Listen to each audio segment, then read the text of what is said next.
Hello, New Hampshire. Hello, Manchester. I tell you what, it's great to be back in the Granite State. And this has got to be boring, boring, boring for you. But here's the deal. After this is over, we'll make sure you get some ice cream or something, okay? Does that work? Is that okay? What's your name? Keith, well, nice to meet you. Hey, Bo. Hey, Bo, how are you? I have a Bo. Yeah, B-E-A-U, Bo, right? Okay. Oh, well, thank you so much. Oh, goodness. Well, thank you, guys.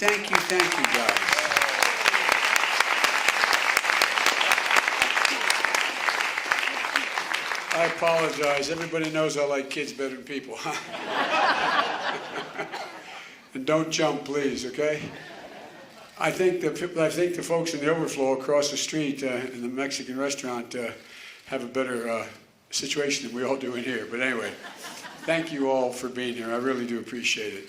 You know, I want to thank Governor Lynch for his support. It's been undying. He's been, I think, in every county in the state for me, and I know that he knows how grateful Jill and I are. And Michelle Kwan here, where's Michelle? Michelle has gone all over the country for me, all over the country, by herself most of the time, and you've done a great, great job for Michelle. It really matters that somebody with your excellence is supporting me like you do. Well, thank you. Thank you.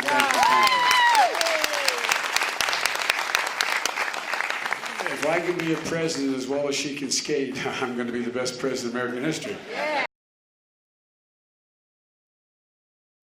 Look, I want to also thank Representative Comey. You know, we spent a little time earlier today handing out food in a food bank, which is an incredible thing that we do in Delaware as well.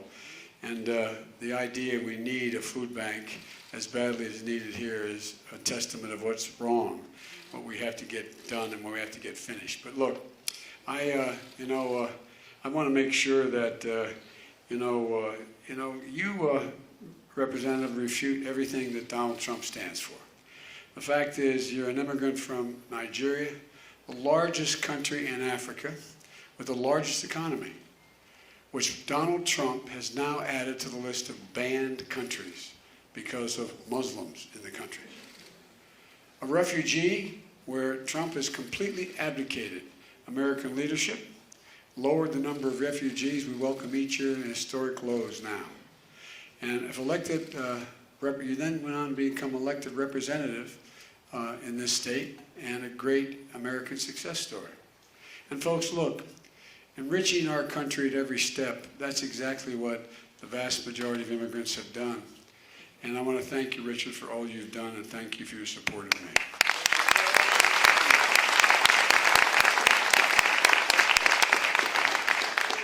You know, I think that's what this country's about. At least it should be and has been. Americans helping Americans. Reaching out, not because there's something in it for them, but just because you see the need of other folks. This is an America Donald Trump, I don't think, ever understood. I don't think he possesses any empathy, and I don't think he's able to do it. And that's what we need to get back here. So I'm here to ask for your support. As Billy Sheen says, you got to ask, Joe. Where I come from, you got to ask. First time I ran, I'd knock on doors as a 29-year-old kid running for the Senate, say, my name is Joe Biden. I'm a Democratic candidate for the United States Senate. Look me over. If you like what you see, help out. If not, vote for the other guy. My name's Joe Biden. I'm seeking the Democratic nomination for president. If you like what you see, help out. If not, vote for the other guy. But for Lord's sake, stay involved. I'm asking for your help, and I'm going to do everything I can to earn your support between now and Tuesday.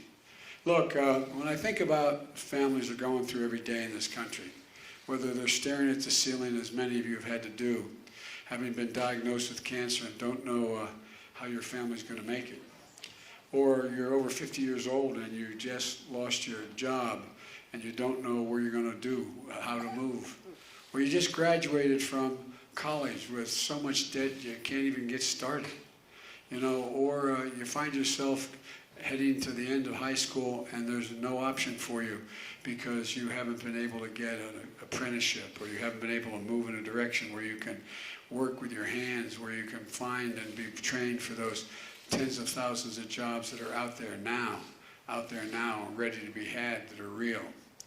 You know, all these things are the things that make me want to run in the first place and make me work even harder. You know, because here's what I know. This country wasn't built by Wall Street bankers, and it wasn't built by CEOs. It was built by the middle class, hard-working people, just in fact being given a chance. And I might add, unions built the middle class. When the middle class does well, everybody does well. The working poor have a way up, and the wealthy do very well, and the middle class can in fact have some peace of mind. There's an avenue there. But you know, the interesting thing is, you think about it, when you give ordinary people like my mom and dad just a chance, they're able to do extraordinary things. Because here's the simple truth about this country. Given half a chance, the American people have never, ever, ever, ever, ever, ever let their country down. I mean it sincerely, in war and in peace. Just given half a chance, they've never let their country down. You know, I've never paid attention to all the front-runner talk from the time I entered the race. Nothing in my life, like most of you, has come easily. My childhood struggle with stuttering, my tragedies like many of you have had in my family, nothing's been easy. But I persevered and I prevailed because that's how I was raised, like you have. My first victory in the Senate race for the Republican, in the face of the Republican landslide in my state didn't come easy, but I persevered and prevailed. Taking on Obamacare, it didn't come easy, but we preserved and we prevailed. The same thing goes for both the primary and general election. Like so much else in my political and personal life, I know that nothing comes easy, but I will preserve and I will in fact prevail. Folks, we're in the battle for the soul of this nation. And literally the character of this country is on the ballot, the American character. I don't believe for a moment that we are the dark, angry nation that the president tweets about in the middle of the night. I don't believe, as Robert has said, that we're that nation that condones ripping children from their mother's arms at the border and putting them in cages. I don't believe for a second. I don't believe for a second we're the nation that builds walls and whips up hysteria over immigration. And I don't believe that this is a nation that embraces white supremacy and hate groups. I don't believe we're a nation that bows down to Vladimir Putin. I certainly will not. And I don't think Donald Trump, what he stands for, what in fact he believes, what he does, my response is always the same. We're so much better than this man is presenting this country to be. Look, the next president's going to inherit a divided world and a divided country, a world in disarray. And quite frankly, to be honest, we have to be frank with one another. There's going to be little or no time for on-the-job training. The next president's going to have to be ready on day one to be commander-in-chief, to take on the world stage, lead our armies, lead our armed forces, repair relationships with our allies, and more than just make the United States the leader of the free world, make the United States admired again. Who else in this race has brought world leaders together to address any problem? I'm the only one in this race who's done it. I did it by working to put together the nuclear Iranian deal, the Iran deal on nuclear, on them limiting their nuclear, their effort to gain nuclear capability. I did it by putting together with John Kerry the Paris Climate Accord. I did it when we put together an international coalition to fight ISIS. The next president of the United States is going to have to get things done. We all have progressive plans, but the question is, who can put those plans into real programs and progress? Take health care. I'm the only one in this race who's ever gotten a big health care reform bill through Congress. It's called Obamacare. And I was proud. I was proud to work with President Obama to get it done. Obamacare is the reason why more than 50,000 granite staters gained Medicaid coverage and access to treatment for substance abuse and other mental health problems. That's why we have protections for pre-existing conditions in this country. Although Donald Trump, I noticed the other day, said he's the reason why there's pre-existing condition coverage. God bless me. The man has no shame. That's why you can keep your child on your policy till age 26. And that's how some 20 million people got health care coverage for the first time. We can't let anything threaten that. So it's time to get real about health care.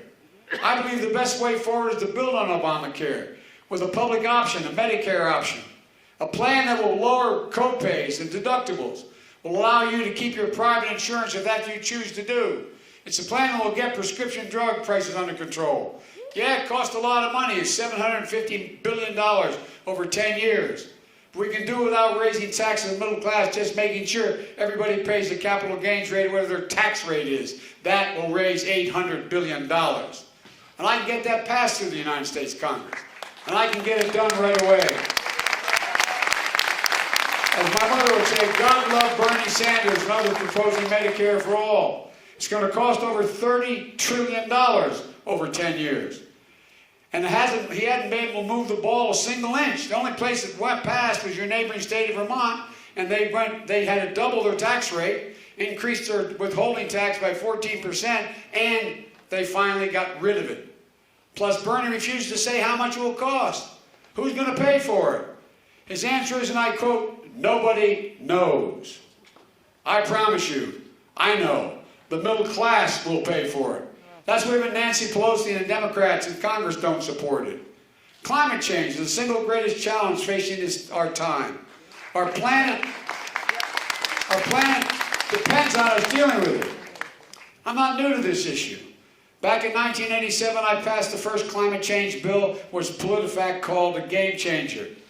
The $900 billion Recovery Act the President asked me to implement made a record investment in clean energy, wind, and solar. And working with John Kerry, I helped put together the Paris Climate Accord. Climate change isn't just a domestic issue, it's an international issue. Look, we're just 15% of the problem. It's a big piece of it. That's true. But the rest of the world makes up 85% of the problem. So on day one, I will rejoin the Paris Climate Accord I helped put together. And I will convene in Washington, the world's greatest polluters, here in the United States. So we up the ante to make sure they're keeping their commitments and there's consequences if they don't. Look, we have to change the culture in this country. Or some who think it's okay to send school kids to school at the beginning of the year and learning how to duck and cover from gun violence. Talk about moral depravity. I'm the only one in this race who's ever taken on the NRA nationally and beaten them twice. Twice. I worked with Dianne Feinstein to get the assault weapons banned. 10 years in this country, and I'll get it banned again. I got the Brady bill passed with significant background checks as chairman of the Judiciary Committee. But let's be straight, while I was fighting for the Brady bill, Senator Sanders voted against it 5 times. He's not a bad guy, but he voted against it 5 times. But I got it done even worse. He voted to give gun manufacturers protection, total protection from liability. For all the death and chaos they have caused, they can't sue them. Imagine if we did that and gave immunity to tobacco companies, gave immunity to drug companies, gave immunity to the oil companies. You'd all go crazy. Well, guess what? The manufacturers have immunity because of that vote. When I'm president, I'm going to get rid of the immunity for gun manufacturers. I've personally seen the mayhem in our schools and our streets. I've met too many people whose lives have been shattered. It's got to stop. It's got to stop. We can't do anything unless we beat Donald Trump, to state the obvious. And it's not going to be easy. He's done so much damage. He's divided us. He's diminished us. He has absolutely damaged us badly. A president who could award a Presidential Medal of Freedom to Rush Limbaugh with one of the heroes of the Tuskegee Airmen sitting just seats away, I don't believe understands America or deserves to be its president, period. Folks, it's not going to be easy to beat Donald Trump. We not only have to beat him, that won't be enough. We have to hold on to the United States House of Representatives and win back the United States Senate.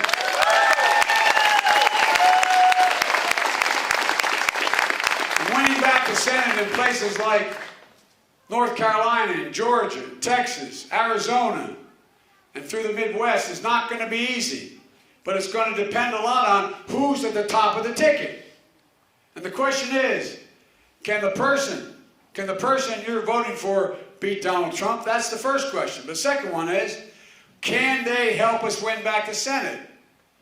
If Bernie is a friend, is a nominee of our party, every Democrat in America, up and down the ticket, blue states, red states, purple states, every one of them in those competitive districts, every Democrat will have to carry the label that Senator Sanders has chosen for himself. Not me, he's chosen it. Democratic Socialist.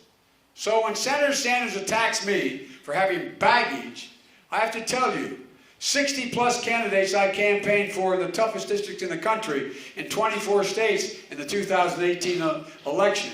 They didn't think I had any baggage. They asked me to come in everywhere from Alabama to Montana. They wanted me in their states.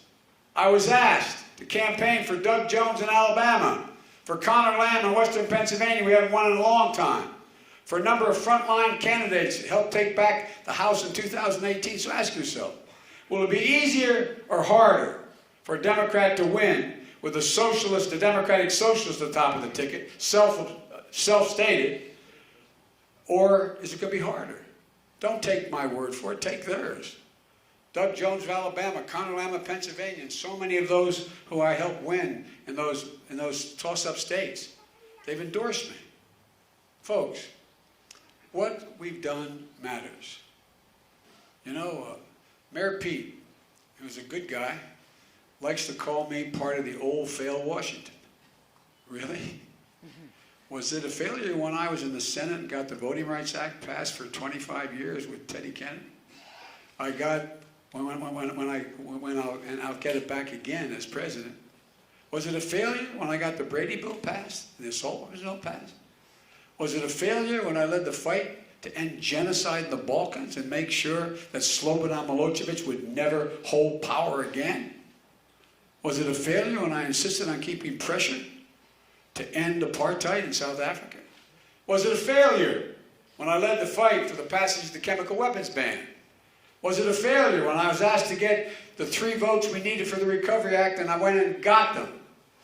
$900 billion to prevent an economic collapse, and several hundred American cities, including South Bend, gained millions of dollars and stayed alive because of it. Was it a failure when I worked with John Kerry to get the nuclear deal done in Iran? Or the Paris Climate Agreement? Or the nuclear arms limit with Russia? Was it a failure that I went to Congress and got Obamacare passed at the president's request? Is he really saying that the Obama-Biden administration was a failure? Look, let's just say it plainly.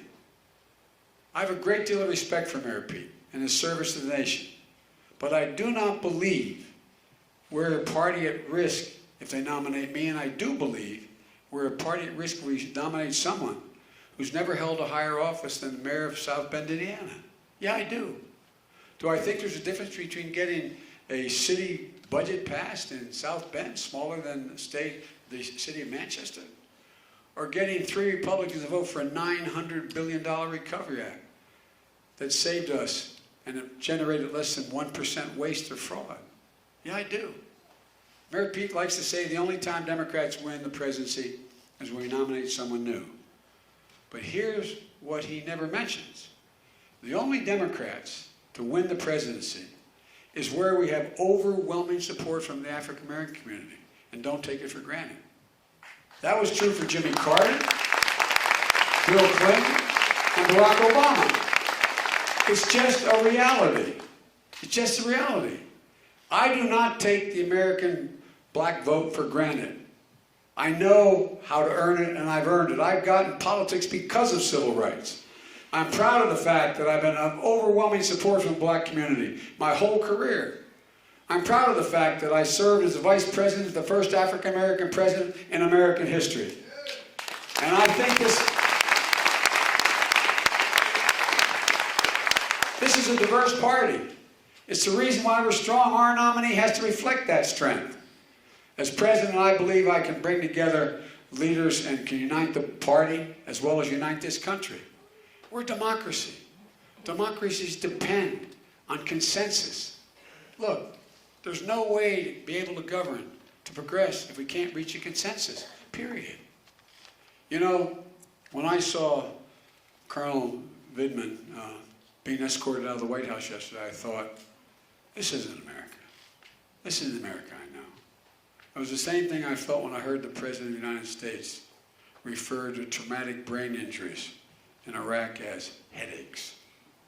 Or when he called our generals and flag officers losers to their faces. Or when he bowed down to Putin and said, why would he want to interfere? I don't believe our intelligence community. He embraced dictators like Kim Jong-un, who's a thug. Every time he's mocked and insulted and demeaned people. I thought, this isn't who we are. This is the America I know. This is not how you were raised here in New Hampshire. Not how I was raised in Delaware and Pennsylvania. You know, I've lost a lot in my lifetime, like many of you have. Car accident took away my wife and daughter. I lost my son, Bo, like many of you have done. But I'll be damned if I'm going to stand by and lose my country too.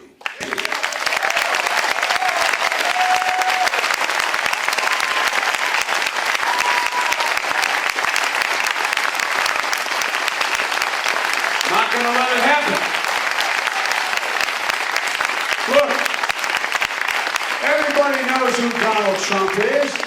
We need to show who we are. We choose hope over fear. We choose science over fiction. We choose unity over division, compassion over cruelty, and yes, truth over lies. Folks, we are the United States of America. We have never failed to meet an objective when we've set one, in war and or in peace, when we've done it together. So it's time to get up. Remember who we are. This is the United States of America. Let's go take it back and move it forward. God bless you all.